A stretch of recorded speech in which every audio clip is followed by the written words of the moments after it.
Good morning. It's a great pleasure to be here because there was a time many years ago when I finished my PhD and any prospect of a proper job was nowhere to be seen because I was mad. My first proper job was at Bapu Trust and I lived in Pune for almost 2 years, I think, and Bhargavi has been a central part of my own journey. I won't say recovery, but just sort of making sense of who I was, etc.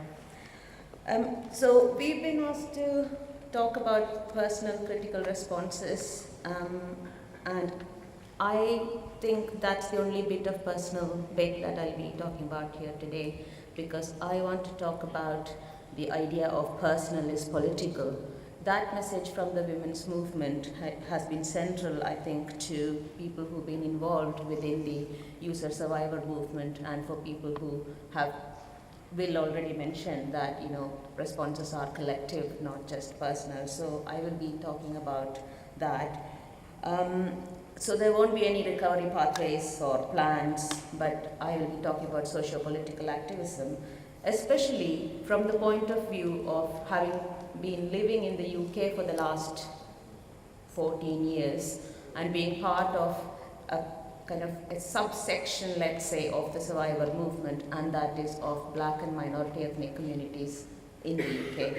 So all I want to say now is a couple of examples of the kind of critical responses that we as a racialized community living in a post-colonial white Western society have contributed. As many of you know, all through colonial periods, European physicians and psychiatrists have wrote about the inferiority in terms of race of Asian people, of African people, of indigenous peoples, of the Americas and Australasia. From drapetomania, which probably a lot of you know, which was a diagnostic condition used to describe the tendency that enslaved people, the slaves, had of running away from their masters. That was a psychiatric diagnosis called drapetomania at one point. So from the days of drapetomania to schizophrenia, psychiatric history is strewn with racial prejudice. And today in many of multi-ethnic post-colonial societies in the West, these prejudices continue to exist in the way services are provided. So this is a very, very short summary of some of the key issues we face in the UK. So for example, if you are from African or African Caribbean communities, you are 6 to 9 times more likely to be given a psychosis-related diagnosis in the UK. We have higher rates of coercion, control and restraint, and medication. In mental health services, 45% of women who are Asian or black in services compared to 13% of white women. And we are less likely to be admitted, given chances to go to crisis houses or referred to for non-medical kind of support. And similarly, we are more likely to be taken into services as part of police involvement, and currently there's much more evidence coming about increasing racism and Islamophobia as well. This is, it's a really, really, really short kind of summary because we really don't have time to go into details. So what have we done in terms of a collective response to these kind of issues? I think as black survivors, we have really worked with the larger, broader survivor movement, but the kind of racism and prejudice that is in the larger society is also reflected within survivor movement sometimes. So there are all situations when we get involved, we are not allowed to talk about issues of race, culture, or ethnicity. Of course, culture is something only black people have. When you talk about culture, we always talk about other people's culture. We never talk about, there's no talk about culture as white in these countries. So we're not allowed to talk about those issues. You are here, your identity is of a mental health service user or a survivor, so in collective action, this is what we will talk about. We will not talk about anything else. And so for a lot of people, this creates a situation of fear. One is a fear of racism within these spaces, but also a fear of being rejected from these spaces, because these are supportive spaces. This is where we are doing collective action as opposed against the kind of problems within mental health services. So there is also a fear of being rejected from these spaces which are somewhat supportive. So we kind of work with the survivor movement, but there is always that kind of slightly oppositional, slightly uncomfortable way of working. So we have found allies there, but we also had problems.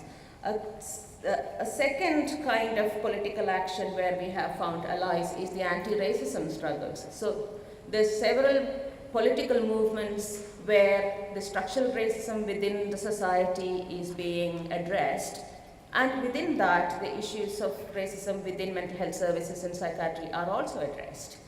We have found allies with these movements as well. But the kind of prejudice that people can have against people deemed mad is in these spaces as well. So if in the survivor movement we found allies in terms of critiquing psychiatry, but faced issues around racism, within the anti-racist movement we find allies in terms of trying to find ways of dealing with racism, but we find the kind of paternalism and prejudice people have against people deemed mad.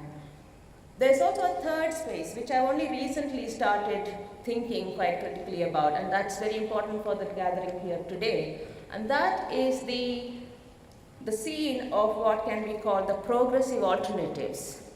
Now, it has come from a collaboration between international survivor movements. Representatives of that is lots of the people are in this room today. Critical psychiatry, critical psychology, and we have created several forums where we can critically think about madness, critically think about how we respond to mental health crisis. Some of these you addressed in the Learning Institute. So there is intentional peer support, there is open dialogue, there is the Hearing Voices Network, there is Intervoice, there is INTAR.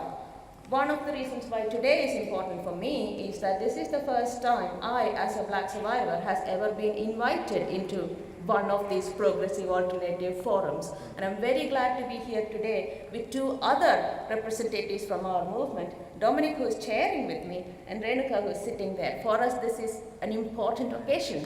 We have finally been allowed in. So, in the sense that we share the criticisms, but within the UK at least, we have not been allowed in. There is criticism about racism, there is criticism about all the issues that, that psychiatry has, but the progressive alternatives and these international groupings have remained, for the most part, inaccessible to people from racialized communities. And to me, to my mind, that is because there's been very little honest discussion about the Eurocentrism and white privilege within these spaces. So in one sense, we are then working in this kind of, we have allies in all these three critical spaces. We are stuck in the middle. That liminal space is where we work from. And alliances are made, but there's still lots to go. So in that sense, what have we contributed? And very quickly, I want to give you, I think probably 2 examples. I have a whole list of examples of what we have managed to do over the years, but I think I will give you quickly 2 examples. The first one I want to talk to you about is a project that started in North London called Black Women's Mental Health Project. It was started in 1996 to address the needs of Black women who routinely fell through the gaps in the mental health services or got stuck within the system. So there was nobody wanting to address the specific issues that Black women faced, the kind of support, both practical and political, that they needed. The project's philosophy was a very old-fashioned idea of self-help within migrant communities living in the West. Step in where nobody else will help. That's it. So in practical terms, they ran drop-in services, made hospital visits, home visits, went with women when they had to go and see social services or housing services, when they were threatened with, having their children taken away into care, other women went with them to support them in challenging those decisions. Within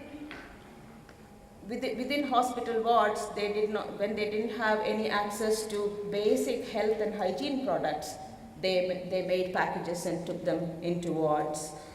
So behind this kind of very no-nonsense, let's try and do what we can, was a very clear feminist principles, really. That was based on the work of bell hooks.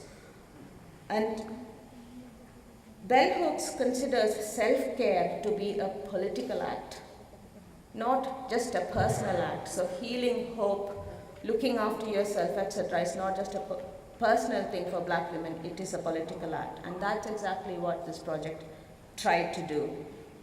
They put this into action, and the learning that they had from working in the community, they then took to policy forums, campaigning with the government, with policy making, etc. Moving quickly from North London to South London, if any of you go to Battersea area in London ever, look for a big heavy metal door, and behind that you will find a world of guitars and drums and jazz and reggae music, of spicy food, amidst which people are sharing experiences of crisis and supporting each other. And this is the world of an organization called Sound Minds. Sound Minds was started by a black man called Devon Marston. And Devon set it up as an arts-based program for African Caribbean people in the area. They have a program called Cane Rose. What Cane Rose does is, it's a peer support model. What they do is they go into wards and visit people. They sit with them, they talk to them, they take them skincare products, they take them hair care products, they talk to the staff about stuff. So there is an actual training program. So it's not just like randomly walking into the wards, because for a lot of people, these are the wards they were in. So going back into those wards also takes a little bit of preparation, and also in terms of working with staff without being confrontational. How do you listen, communicate, how do you kind of build those bridges? So there is a training program doing that. The reason for setting up this scheme is very simple as well. For a lot of black people in the UK, the biggest mental health crisis is not the mental health problem itself. It is the crisis of being admitted within wards, often involuntarily and often with police involvement. So going into wards is the biggest mental health crisis. So what they are trying to do is to address this particular issue. So Cane Rose ward visiting scheme also extends the definition of what or who a peer is. So if a peer is somebody who has a shared understanding and context and experience of mental distress, Cane Rose extends that into a shared understanding and experience of socio-cultural contexts. In this particular context, it also includes racial discrimination, cultural marginalization, etc. So it's not just about having experienced mental health problems. It includes the experience of racism, the legacy of slavery and colonialism, and its contemporary lived experiences, such as issues around migration, alienation, structural and systemic marginalization in Western multi-ethnic societies. So these are just two examples. I have lots of it, but no time to do it. So there's been a considerable number of collective and political organizing from black user survivors to challenge the type of work that is happening. There's been a national network of black and minority ethnic user survivors called Catch a Fire, not Catch a Fear, Catch a Fire, Catch a Fire. The first manager sits here, Dominic. The second manager was me. We are all here, so for us it is historic. Pan-London network called Kindred Minds, started by Renuka, run by Renuka for a very long time. It still continues. Catch a Fire is no more, but Kindred Minds continues. There is Mark Probe in Sheffield, who is training staff within mental health services to not use physical restraint, to stop using control and restraint and put in place a program called RESPECT, a de-escalation program. So there's several of those. At the same time, there's several who have come and who have disappeared, the kind of work. So right now, there is no support for any of this kind of work. Whatever little work is happening happens with very little funding, very little resource, but a lot and lots of effort from people and communities. We are assumed to be living in a post-racial world. We have dealt with the issue of race and race equality, so why should we fund these programs? We should just have general programs. So people everywhere is assumed to be equal, and the rhetoric of we are all in this together is a problem. Dominic here came up with an understanding, with a way of expressing what it means. We are in a state of homelessness.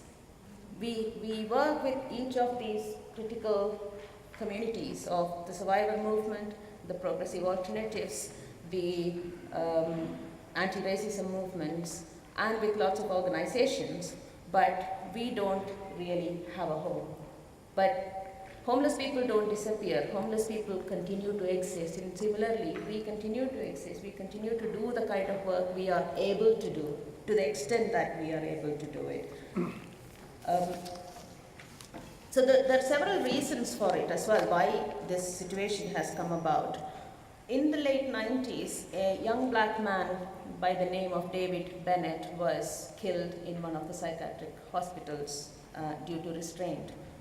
The inquiry that followed that came up with a program called Delivering Race Equality in Mental Health in the UK. Now we can discuss about whether that's been successful or not, but one of the things that the program did is to set up what is called a Champions program, and this was essentially a government-funded user movement. Now that's a contradiction in terms. So how does government fund a social movement? What it did was essentially kill any resource that was going, any resource and any kind of political mileage that we had in organizing ourselves. With the conservative government coming in, there's been cuts across the board to the kind of state support that we've had across the board. So that in a sense has cut down any kind of support we've had. At the last count, 72% of the organizations which were part of the national network of Catch a Fire are no more. They have all lost funding and they've all gone home. They haven't gone home, they're still continuing to work in the community, but there's no resource for any of it. Meanwhile, there's been alternatives, and right now in the UK, open dialogue is being trialled within the NHS. As of now, none of us have had a look-see within that program. In some ways, there's a lot of interest in learning from internationally, from across countries. That's what we are doing here as well in terms of transcultural dialogue. But there's been very little interest in learning from cultural communities in our own countries, where the alternatives remain incorrigibly, stubbornly, monoculturally white. So that's a situation in which we continue to work, and we hope to share more about the kind of work we do and to learn from all of you here and to see what we can do more in a kind of collective way. Thank you.